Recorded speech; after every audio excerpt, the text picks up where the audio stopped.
Hello po mga kababayan, mga kabisnes, kapapi, kalingap, kumusta po kayo? Muling nagbabalik, Analisa Reality Vlog. Bago ang lahat, pasensya na po kayo kung may naririnig kayo maingay. Malakas po yung ulan ngayon dito sa amin. Mag-uumaga na po, katatapos lang ng aking trabaho, reaction muna po. Sa ngayon po, ang oras is alas 4 na ng umaga, 4:44. So, konting idlip lang ang aking magagawa nito ngayon. So, yun, reaction ko ngayon, doon kay sa bahay ni Bong na tinitirahan ni Kuya Damo, na i-vlog nila na pinasok ni Nakawan.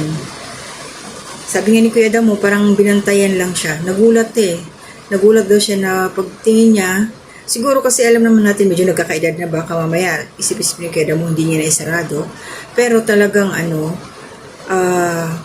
yung pinto, sinira yung pinto, tapos nawala yung mga gamit niya doon sa kusina. So, sa comment section, hindi natin masisisi kung ang paghihinalaan ay si Bong. Kasi una, bahay niya yun, tapos alam niya yung galawan ng nakatira sa loob. Baka nakabantay nga lang siguro to, pero mahirap din naman na mag-assume tayo na siya. Wala tayong ebidensya. At eto nga, pinablatter na nila, Kuya Damo. Nireport nila sa barangay. Kulang ang detalyeng ibinigay ni Kuya Damo base doon sa binasa nila into yung blatter.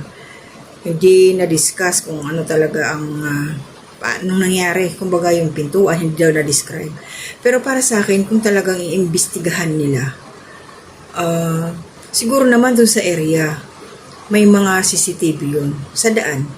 So makikita kung sino yung nanggaling doon sa loob ng bahay na lumabas na may mga bitbit. Ma-identify naman niya ni Kuya Damo yung kanyang mga gamit kung iimbestigahan lang talaga nila.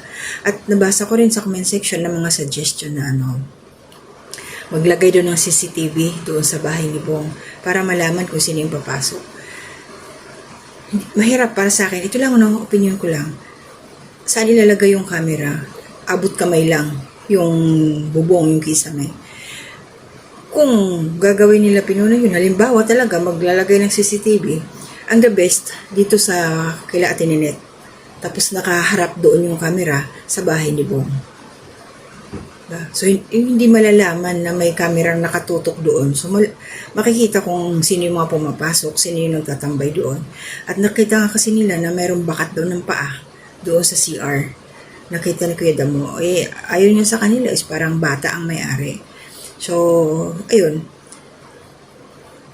May nakita nga, pero sino?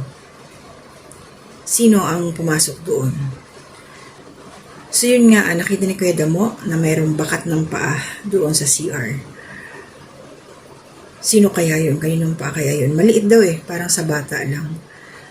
Oh, paano nila malalaman yun, mahuhuli yun?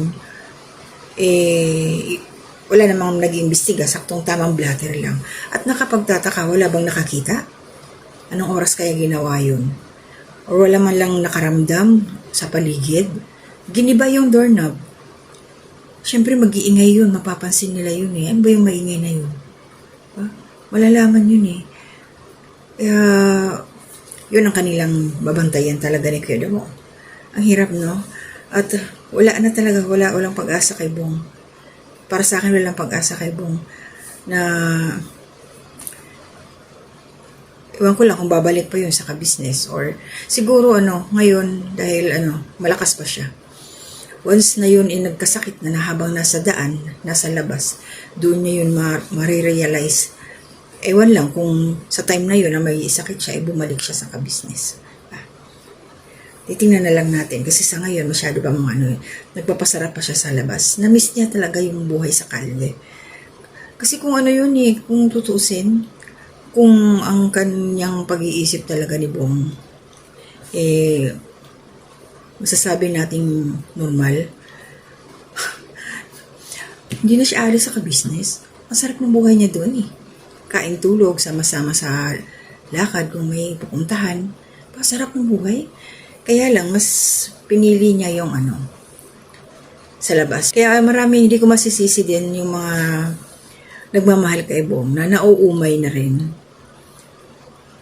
Ang daming nagalit dahil nga sa kanyang ginawa na paglayas, pagsisinungaling.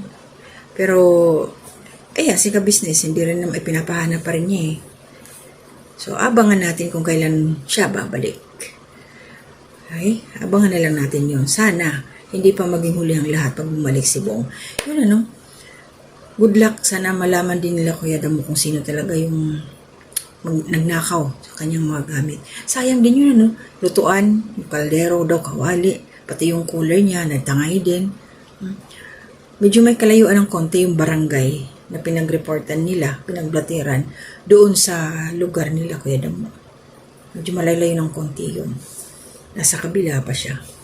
So, good luck, Kuya Damo.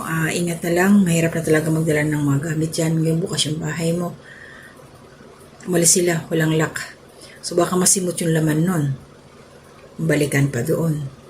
Kaya nagplano nga sila na lagyan ng grills yung bintana o kaya yung sa harapan. Pero syempre, sabi nga nito bahay ni Bong yun. So, si Bong ang masusunod kung ano yung gagawin. Kaya lang, syempre, nandun na si Kuya Damo. Ang gulo nun ano, ewan ko kay ka-business kung ano yung gagawin niya. Di ba, binibenta naman yun. Walang bibili. Wala pang bumibili. Kasi bahain din. Diba, nakita naman kung paano siya umakaw doon. Mababa kasi. Ewan lang kung may bibili doon. Pero kung ipapagamit na lang katulad niya ni Kuya Damo, mga beneficiary, libre na, syempre, may titira to talaga. Iwan ko kay Kuya Damo kasi yung asawa doon niya natatakot doon. Mag-isa. Maraming salamat po sa inyong suporta sa aming lahat. Shout out po, please support natin ang Ka-Business Official. Papa Dins TV, Ka-Business Family. Ayan mga kasamahan kong reactors dito sa Ka-Business. Ang support din ho natin ang sila Kuya Bal Santos Matubang, si Kalinga Prab, si Jack Tapia Matubang, at saka si Ate Edna Vlogs, at ang mga Karepa reactors po na akin din po mga kasamahan. So titingnan ko po dito kung, nasa kabila pa lang cellphone, sorry. Salamat po doon sa mga nanood sa akin mga ginawang reaksyon.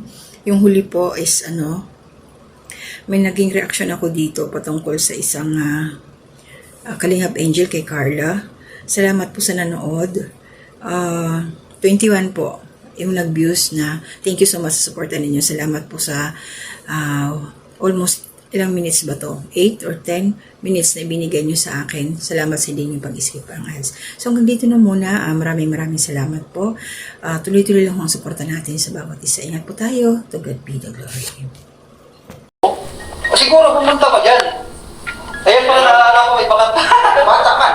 Ayan nga, yung bakat ako. Binatilyo nga. Ha? Binatilyo. Ayun yung bakat niya, oh. Oh. Buti hindi nga natanggal kanina ng pag-upo. Ayan o. Yung bakat ng paa. Diba? Liit ng pakoy. Maliit ang paa. Isukat mo. Kaya pinatilyo ka yan, oh. Ang paa ng paa ko. Nakamali yung mga pinatilyo lang yan. Siguro, pumunta ka dyan. Pumunta ka, hindi pa apak na pa Hindi. try mo na i-apak mo ikaw. Andito yung ano niya Ito eh. yung hinliliit niya, ikaw. Ito yung Hindi, andito yung ano niya eh. Ay, oo. Ito yung ano niya eh. Parang isang dangkal ulam mo. Tingnan mo, i-apak mo yung paa mo. Mas malaki pa paa mo. Ayan. Sako. Maliit. Andiyan yung sako. Ito yung hard na paa niya, oh. Maliit lang. Yung ano, yung apak niya. Payat.